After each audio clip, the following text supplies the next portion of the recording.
Scottish missionary John G. Paton spent much of his life in the islands of the South Pacific, bringing the gospel to the tribes there, some of which were cannibalistic, in the second half of the 19th century. And one night, local tribesmen surrounded his mission headquarters where he and his wife were staying. And their plan was to burn it all down. So John and his wife spent all night praying through that terror. And when day finally came, they noticed to their surprise, the attackers had left.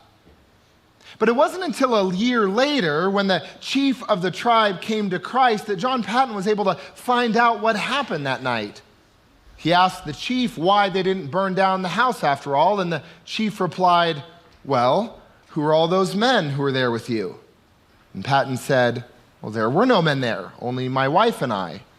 But the chief went on to explain he'd seen hundreds of men in shining garments with drawn swords surrounding the building, so they were afraid to attack.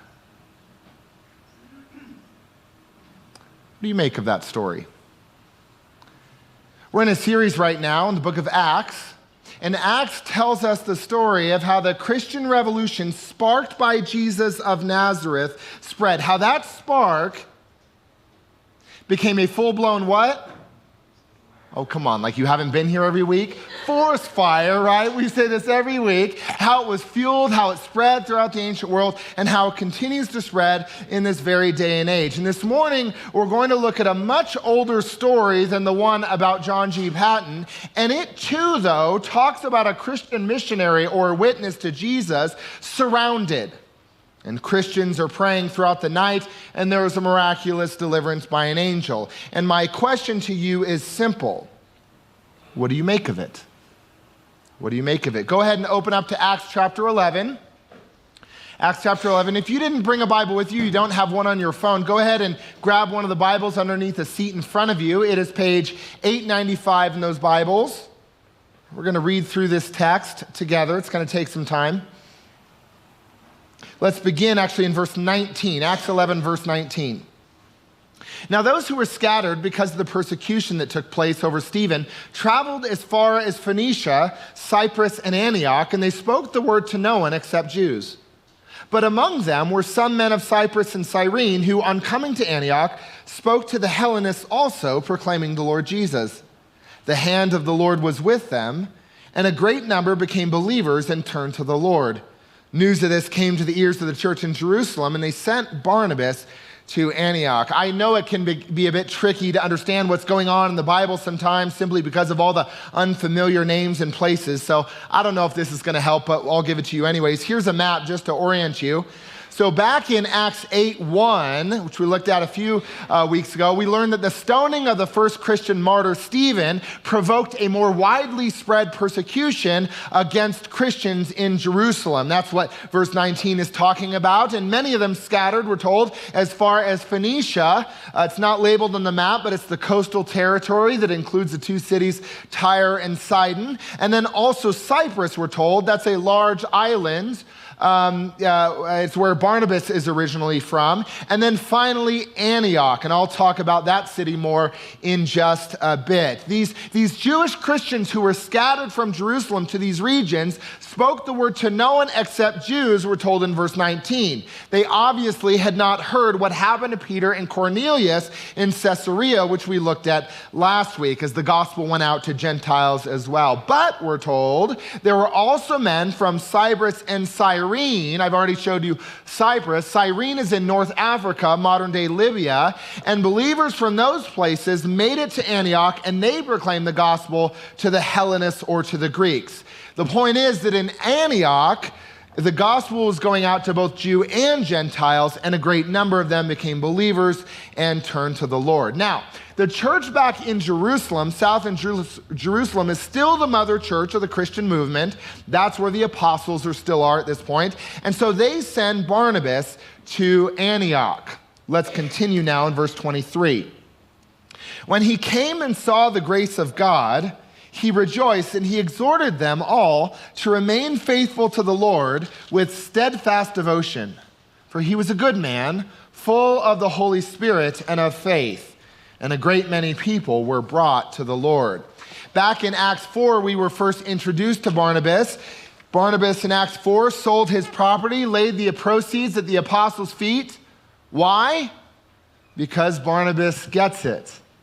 He's part of a family, a spiritual family that practices family economics. We talked about that, about a month and a half ago or so. And then Barnabas appears the second time in Acts chapter 9, after the violent Pharisee Saul converts to Christianity, and Saul goes south into Jerusalem, and the Christians there were all afraid of him, naturally. But it was Barnabas who took Saul, brought him to the apostles, and advocated for Saul to be accepted into the family. Barnabas has this supernatural ability to recognize God's activity when others can't. And so he's the one sent to Antioch, probably also because he speaks fluent Greek, being originally from Cyprus.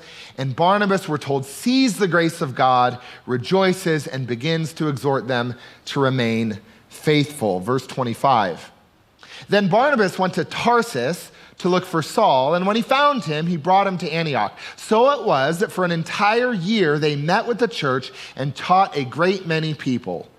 And it was in Antioch that the disciples were first called Christians. I don't know if you can see it, but Tarsus is fairly close by. And Barnabas remembers Saul from Tarsus, and he brings him to help teach this young church at Antioch for a year's time. Now, because of Antioch's location along shipping and trading routes in the Roman Empire, and also because of its history as one of the capital cities during the Greek Empire, Antioch was a booming, bustling, multi-ethnic, multicultural center in the Roman Empire, boasting a population of about 500,000 people. In terms of the most important cities in the Roman Empire of the first century, there was, of course, first Rome, second Alexandria in northern Egypt, and then third Antioch in that order. Antioch was a major cosmopolitan center. Now, this isn't part of our text. It'll be part of our text next week, but glance down at chapter 13, verse 1. I want to show you something. Now, in the church at Antioch, there were prophets and teachers.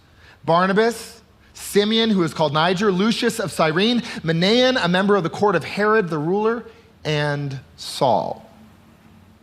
Without spending too much time on this, I want you to notice the leaders that are mentioned here in this text. There was Barnabas, who is a Hellenistic or Greek-speaking Jewish Christian from the island Cyprus. There is then Simeon, who is called Niger. That means he was black, so maybe his family was from Antioch for some time, or had been in Antioch for some time, but he traced his ethnic origins to sub-Saharan Africa, Ethiopia as it was called in the ancient world. Then next is mentioned Lucius of Cyrene. Cyrene, as I pointed out a moment ago, is in North Africa, modern-day Libya. So Lucius wouldn't have been black, but rather olive-skinned or Arab-looking. Then there is Manaen. He's a member of the court of Herod the ruler, or Herod the Tetrarch. This Herod is not to be confused with the one we're going to talk about in just a moment, but Herod the Tetrarch was stationed in Galilee. That's the northern part of Israel. At the very least, we know that Manaen would have been upper class and well-educated. And then finally, there is the strict Jewish law-abiding Pharisee Saul from Tarsus. All this to say, the leadership of the church in Antioch was multiracial, multi-ethnic, and multi-class. And it was here then where they were first called Christians, we're told. Now listen, the term Christians was not an insider or in-house name, not until the 2nd century. It wouldn't be until the mid-2nd century that Christians would refer to themselves with that terminology. Until the 2nd century, Christians was a pejorative term used by outsiders, and the reason the outsiders came up with this name in Antioch is there was nothing else to call them. They couldn't call them Jews. They weren't all Jewish. This church was so multicultural, so multi-everything, that outsiders were forced to come up with a new name for them. And so they labeled them Christians, or Christians. Let's continue. Verse 27. At that time, prophets came down from Jerusalem to Antioch. And one of them, named Agabus, stood up and predicted by the Spirit that there would be a severe famine over all the world. And this took place during the reign of Claudius. The disciples determined that according to their ability, each would send relief to the believers living in Judea. This they did, sending it to the elders by Barnabas and Saul. In AD 45, just a few years after this moment here in Acts 11, during, in fact, the reign of Claudius, the emperor, the Nile River had a once-in-100 years flood. I think the waters rose like 27 feet higher than normal, and so much of the surrounding farmland was flooded that the harvest that year was just decimated.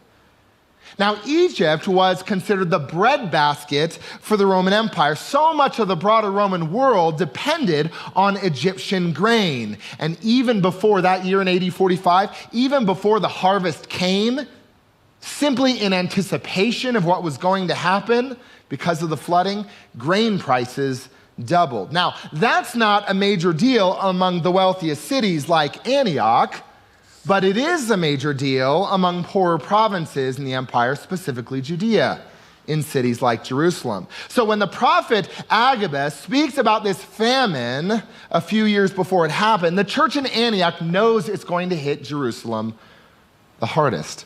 And so they take up an offering and send it with Barnabas and Saul. Let's continue. Chapter 12, verse 1. About that time, King Herod had laid violent hands upon some who belonged to the church. He had James, the brother of John, killed with the sword. After he saw that it pleased the Jews, he proceeded to arrest Peter also. This was during the festival of unleavened bread. When he had seized him, he put him in prison and handed him over to 4 squads of soldiers to guard him, intending to bring him out to the people after the Passover. Let's pause right there. Now, it can be a bit confusing. There are lots of Herods in the Bible, 5, I believe. There was originally King Herod the Great. He's the one who infamously killed babies when he heard about a Messiah being born in Bethlehem. Perhaps that rings a bell. This King Herod in our text, also called Herod Agrippa, is the grandson of Herod the Great. Herod Agrippa was an interesting character. He had the title king, but he was a client king. And what that means is he wasn't a real king. He was a puppet king, a puppet of Rome, and the one whose hand was up his puppet body, was, of course, the emperor. The Roman emperor put him in place, gave him the title king, and authorized him to rule under Rome's watchful eye. Rome did not do this with many of its provinces. They usually, some of you are still shaking your heads up to that joke, okay? Get your minds out of the gutter, okay? Anyways, in most provinces, they had governors, and they actually did have governors in the land of Judea for some time, one of whose name was Pontius Pilate. But during part of Rome's overseeing of Judea, they would put in a king, and they did this to try to keep those angry, colonized Jews from revolting. Give them a Jewish king, and they'll maybe be happy and stop their rebellion, was the idea.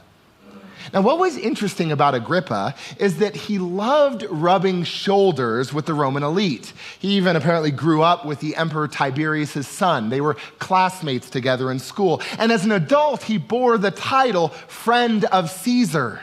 He was friends with the Emperor Caligula and even closer friends with Claudius, and even helped Claudius assume the reign after the Emperor Caligula. What's interesting, though, is that he was also quite popular among the Jewish people.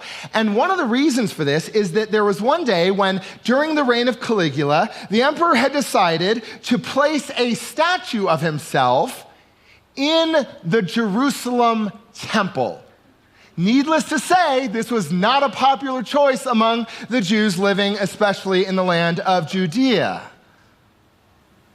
And one evening, Agrippa threw this party. He often threw parties for the emperors. He threw this huge party for Caligula, and Caligula got drunk. And in his alcohol-induced jovial merriment, Caligula, in front of everybody at the party, told Agrippa he'd give him whatever he wanted. And of course, Caligula figured he'd ask for more land or more power or more money. But instead, Agrippa risked his life by saying, "Remove your statue from the Jerusalem temple." And Caligula was stuck because obviously this request would have been deeply offensive, but he also had to save face in front of the entire gathered party. And so he said, okay, and it was removed, thus making Agrippa very popular among his people. The reason why I'm bringing all of this up is to show that Agrippa was constantly trying to live in 2 worlds. and appease two opposing parties, Roman elites, Roman emperors even, and also the Jewish people. The colonizers and the colonized, the oppressors and the oppressed. And that's a hard place to be in, to maintain the affections of two violently opposing groups, two groups that were enemies of each other. And that's likely why Herod kills James. Certainly it's why he arrests Peter, because if there was one thing that would please the Jews but not anger the Romans, there's not many of those things. One thing that would please the Jews and not anger the Romans, it was killing Christians, specifically the leaders. We'll talk more about this later. For now, let's continue verse 5. While Peter was kept in prison, the church prayed fervently to God for him.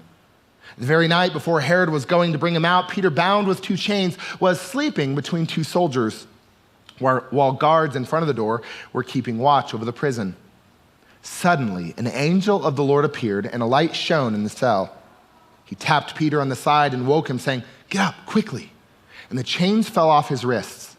The angel said to him, "Fasten your belt, put on your sandals." And he did so. Then he said to him, "Wrap your cloak around you and follow me." Peter went out and followed him. He didn't realize that what was happening with the angel's help was real. He thought he was seeing a vision. After they had passed the first and second guard, they came before the iron gate leading into the city. It opened for them of its own accord, and they went outside and walked along a lane. Then suddenly the angel left him. Then Peter came to himself and said, "Now I am sure that the Lord has sent his angel and rescued me from the hands of Herod and from all that the Jewish people were expecting." Notice here that if we are surprised at this miraculous intervention of an angel, so is Peter. He thinks he's dreaming. And it's not until he's by himself, alone on a street in the middle of the night, that he finally comes to and realizes what's happened.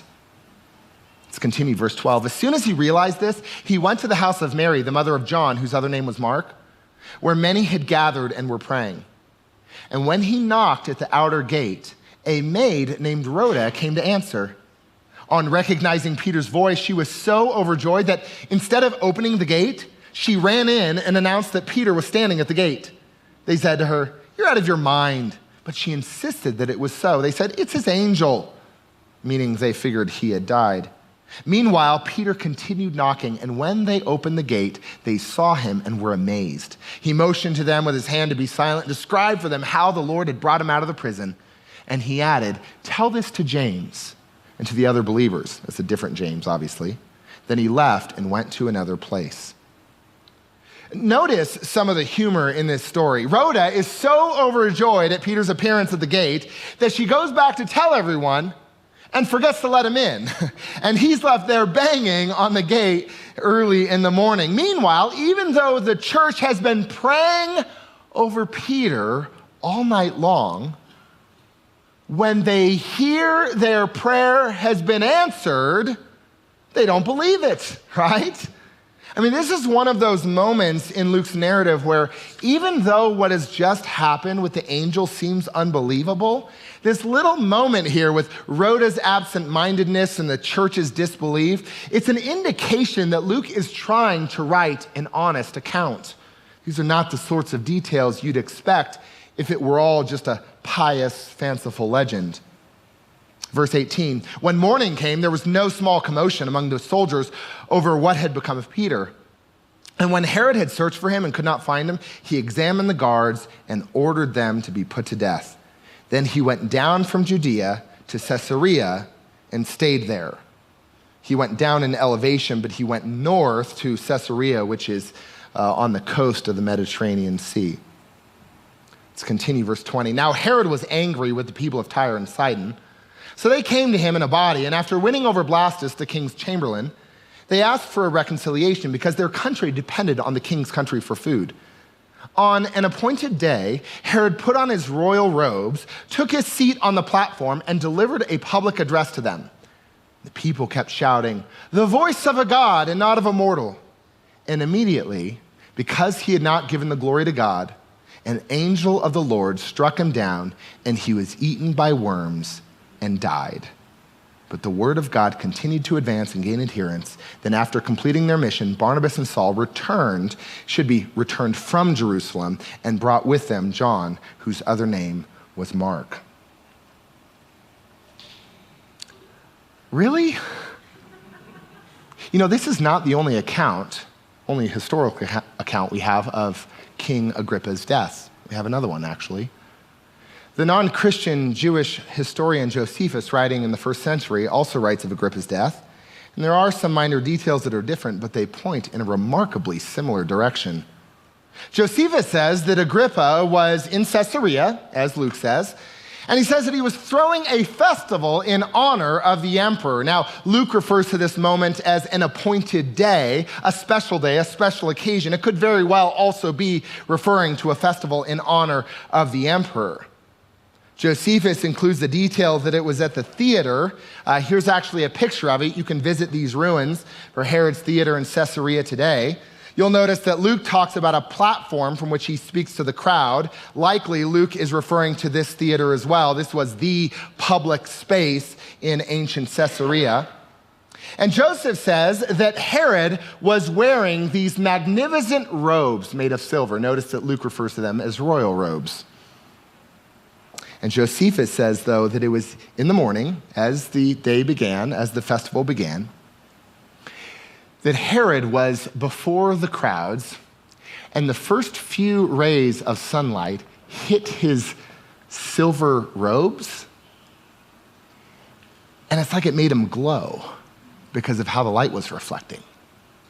And he lit up in front of the gathered crowds.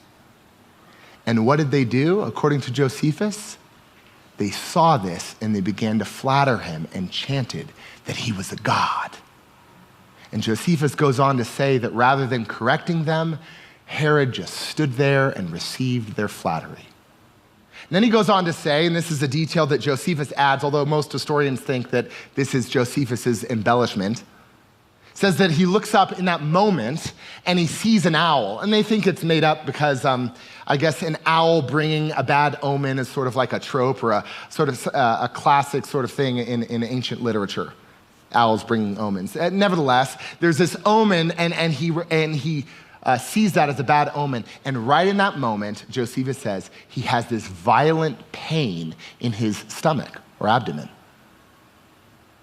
Now, Josephus then says that he has this violent pain in his stomach, and he actually doesn't die for another 5 days from whatever this was.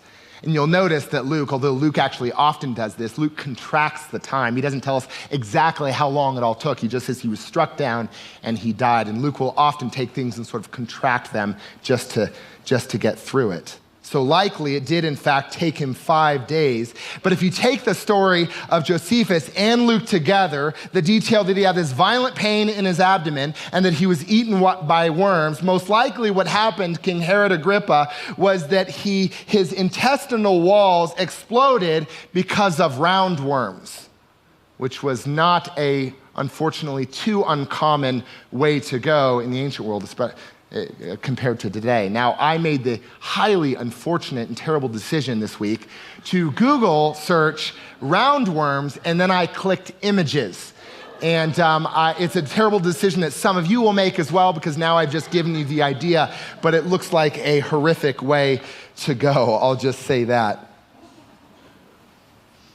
The reason why I'm bringing up the account of Josephus is that I think that when we read the Bible, we often imagine we're sort of in a different reality, a different world, not the world of actual history, but we are.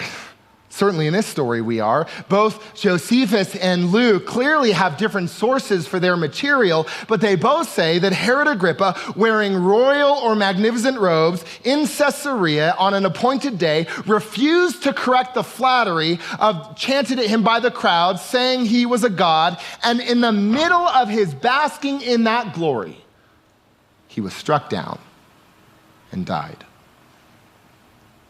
Such a fascinating story, isn't it? Not just Herod's death, but also Peter's escape. You know, one of the things that struck me this week as I was studying this story, this text, was how often in the book of Acts, angels appear. I don't know if you've noticed that, but if you've been with us every week, maybe you've noticed the same thing. Prior to this series, I didn't realize how much work angels do in the book of Acts. And to be honest with you, I don't have a lot to say about angels this morning because honestly, it's kind of a blind spot or hole in my own theology and in my own perception of the world. And I realized that this week. Angels do not play a very large role in how I understand and inhabit the world around me day in and day out. But the recurrence of angelic visitations in Acts has prompted me to start studying it a bit more. I actually began, you guys might laugh at this, but I began this week by rereading some essays, one in particular on the 17th century Gaelic minister Robert Kirk, who wrote a book about 330 years ago called The Secret Commonwealth of Elves, Fauns, and Fairies. And in this work, he argues for the existence of fairies and tries to demonstrate actually their existence in the Bible. Now, the point of the essay I was reading was not to convince its readers to believe in fairies, or at least that wasn't the exclusive purpose of the essay, but only to demonstrate that if in fact there are non-physical spiritual intelligences deep in the forests of Scotland, as Robert Kirk claims, they certainly can't be disproven by science. That would be like confidently proclaiming that friendship or love or beauty don't exist because, well, nothing beeped when you waved your metal detector over it. You're just confused about the limitations of the tool you're so confidently waving. Now, to be clear, let's get this on the record and let's get this on the videotape. I don't believe in fairies, and fairies are not angels. I'm pretty clear about the distinction there. But a similar point, I think, could be made about angels. That if, in fact, spiritual intelligences exist in our world doing God's bidding and carrying out his purposes, well, you certainly can't just wave them away, mutter something about science, and think you've just said a logical argument. You need to go back and actually learn science, what it can measure and what it can't.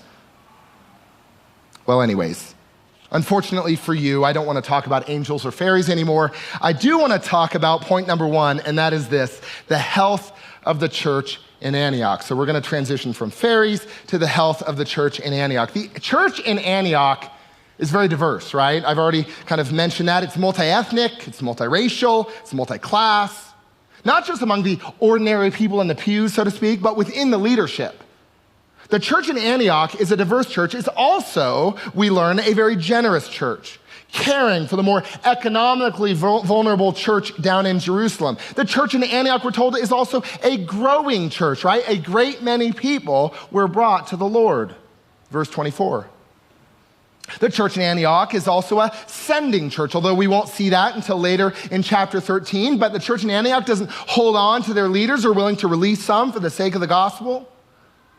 And last but not least, they are an encouraging church. Let me explain what I mean by this. Back in Acts 4, when we were first introduced to Barnabas, we're told that his actual name was Joseph, but that he was nicknamed Barnabas because it means son of encouragement. I didn't mention this back then when we first looked at Acts 4, but some translators actually think his name should be translated son of proclamation or son of preaching, which seems quite different from son of encouragement, right? And the reason for that discrepancy is that there is, in fact, no one English word that does justice to the word in Greek. He is called the son of parakaleo. Para means alongside of, like paralegal, paramedic. Kaleo means to call out or proclaim.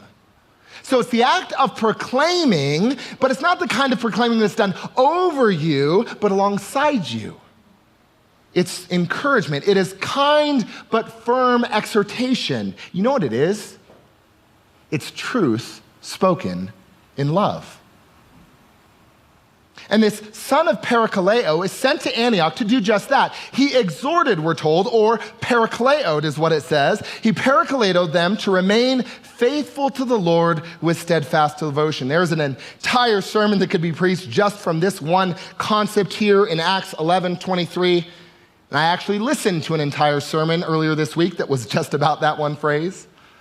But let me just say this. It's not just my job to parakaleo you all, although it is my job.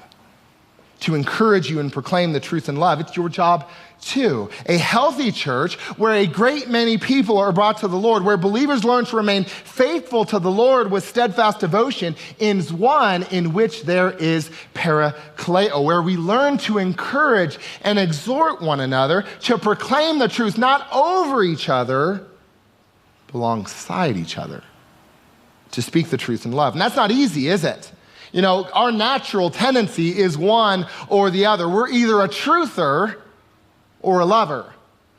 We either tell it like it is, and we're willing to confront and speak up, and usually quite proud of it, or we're kind and gentle. We just want to keep the peace and make everyone happy. Even cultures have tendencies towards one or the other. It is the supernatural work of the Holy Spirit when we do both. Truth and love. Parakaleo. No wonder this was such a vibrant, multi-everything growing church. Second thing is I want to point out the violence of the rulers, specifically Herod. Why did Herod lay violent hands upon some in the church? I gave you some background on Herod earlier, but even without that background, you'll notice that he arrests Peter because he notices that killing James pleased the Jewish people. Now, this is very different from other anti-Christian murderers that we encounter in Acts. Like earlier, the high priest, and like Saul. The high priest who leads Stephen's trial and stoning, Saul the Pharisee who went from house to house dragging people away. They had Christians arrested and killed because of zeal, right? We've talked about this righteous indignation. People will do all sorts of evil if they're convinced it's actually good for some greater cause. For Saul and the chief priests, their zeal for God actually clouded their sight. But for Herod, it's very different. Herod by no means was a zealous Jew. And although it's possible he felt politically threatened by Christians, they did, after all, claim allegiance to another king of the Jews. It's hard to imagine Herod actually felt his position was being threatened. He knew whose hand was up his puppet body, who really called the shots. Herod arrested Peter with the intent to kill him, and perhaps this was also the reason he killed James, because it pleased people, because it helped him appease the two worlds he was trying to live in, Roman and Jewish. Because he liked their flattery. He basked in their praise. He wanted glory. Now, I'm well aware that, not many of us in this room are murdering and arresting Christians, but I do think that there is a little bit of King Herod inside us nonetheless, isn't there? I mean, sometimes we can actually oppose the work of Christ and the movement of the Spirit because of pride and vanity and power and the desperate desire to appease those around us and receive their endless flattery. We all, along with Herod, to some degree, long for that kind of glory, don't we? Part of me wishes that one of these days I'd step down after my sermon and you'd shout, "The voice of a God and not a mortal." Don't do that, you're going to put me in a difficult position this morning. We long, along with Herod, for glory. Perhaps you could even argue, an argument for another time, that we were made for it. The problem with this desire for glory is, of course, that we search for its fulfillment in all the wrong places. And when we do that, someone is bound to get hurt. Whether it's James or Peter or Herod himself. And in the end, I'll just note how sad for Herod Agrippa. Because look at what he gave up or traded in. He traded in the affirmation and smiling face of God for the cheap flattery of the crowds. He traded in the words of the universe's creator, "Well done, good and faithful servants," for the mistaken shouts of a mob confused by the light reflecting off his clothes. The violence of the rulers. Third and finally, I want to say something about the salvation of God. What do you make of the story of Peter's deliverance? There's something easy to overlook in the story of his deliverance, and that is James. Let me read verse 2 to you again. Probably forgot about it. He had James, the brother of John, killed with the sword. Why was Peter delivered but not James, right? I mean, is this a struggle for you? It is for me. I want to believe in God's supernatural power. I want to believe in God's deliverance. I want to believe in the story of Peter's rescue and the angelic intervention, but I find myself just staring at James. Why not him? And the answer, of course, is I don't know. Neither did the early church. Do you remember that story I told you in the beginning about John G. Patton? Angels protecting him and his wife all night long? Well, that wasn't his first wife. Because earlier in his career as an overseas missionary, he lost his first wife soon after childbirth and 17 days after his newborn child as well. At the time, because he was so new in his missionary career, he was essentially by himself, no one there to comfort him. And he even had to dig their graves by himself. And yet, even though that time was unimaginably difficult, he remembers Jesus giving him the grace to bury his wife and child, without which he says he would have gone mad and died beside that very grave. In other words, even in the story of John G. Patton, it wasn't always angelic intervention and divine triumph in the face of danger. And it remains to the inscrutable, mysterious mind of God why John would experience angelic deliverance when surrounded by an angry mob later in his life, but no angelic deliverance when his wife was giving birth earlier in his life. It remains to the inscrutable, mysterious mind of God that Peter would be delivered from Herod's sword, but not James. But what could John and the early church here do before this mystery?